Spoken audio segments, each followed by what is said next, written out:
what is it that you created with the Jing?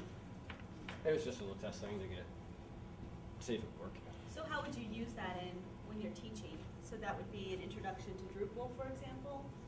So what I thought about doing is I had students that were wondering about text placement and alignment, and I just made a quick video showing that when you have a slight change in alignment, even though it may be purposeful, it ends up looking like bad proofreading because that slight change doesn't line up the same way with the rest of the text and it looks bothersome to someone's eye.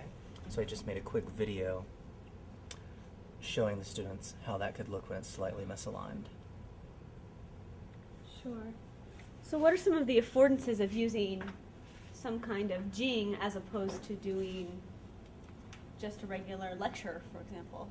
Oh, I was thinking more in terms of students using Jing. Sure. If it's 5-minute time limit, I think because my students have told me they're used to doing presentations in 20 minutes, but like with having to do the whole elevator speech and things like that, learning how to speak concisely, it might be a good way to get them to start thinking about, okay, how do I narrow a 20-minute speech or presentation down into 5 minutes? What's the most important stuff?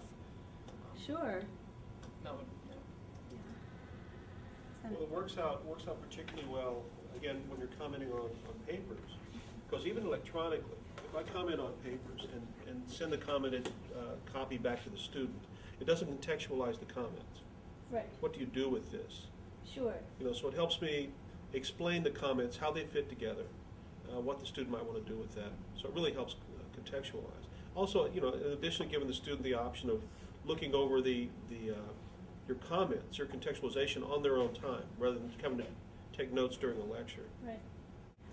What about the ethics of this? Oh yeah, we were just talking about the ethics of that is something that we were talking about though, which is what about FERPA violations? What are some of the constraints that we put on our students or on ourselves in terms of using? I have a comment. Great. I don't know what you guys did about permissions or getting permission, but I actually made my own permissions form, and I kind of put on there, you may use my work. First of all, I told them I was always going to anonymize it unless there was some reason that they had for me to put their name on it. But I said it's all going to be anonymous, and then I gave them 3 different purposes that they could give me permission for, and one was for my website for a teaching portfolio. So that was on the public web, was one of the options basically, and then on the course website next semester, or in future semesters, or teaching workshops. One of the things I'm thinking about in terms of what you were doing is, are you addressing the person by name? So then if I'm looking at Danielle's work, I'm saying, oh, Danielle, I see here in paragraph 3, you're working at making this point.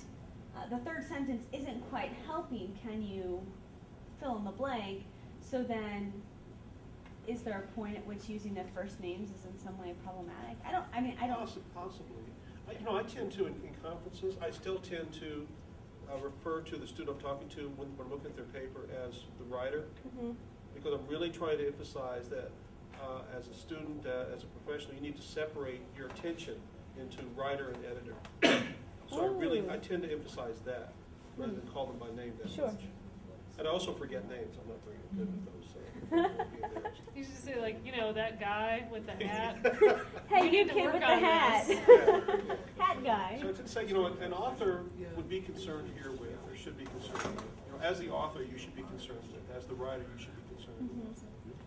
Erin, is this something you thought about doing for tech mentoring, like video? And do you guys offer that as tech mentors?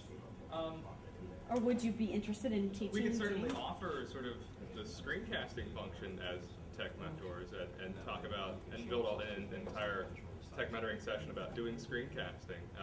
The one thing that I'm kind of curious about, because you can turn this in a different way and say, well, could we offer screencasts of the tech mentor presentations? And I'm a little less comfortable about doing that because I think on some level that, on one hand, it promotes the publicness of what we do as tech mentors, but at the same time, takes away a little bit the uniqueness of the tech mentoring situation.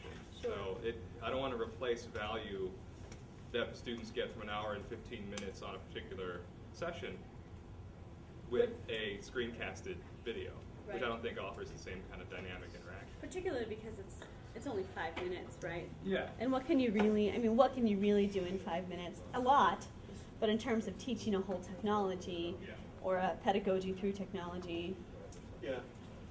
pedagognology,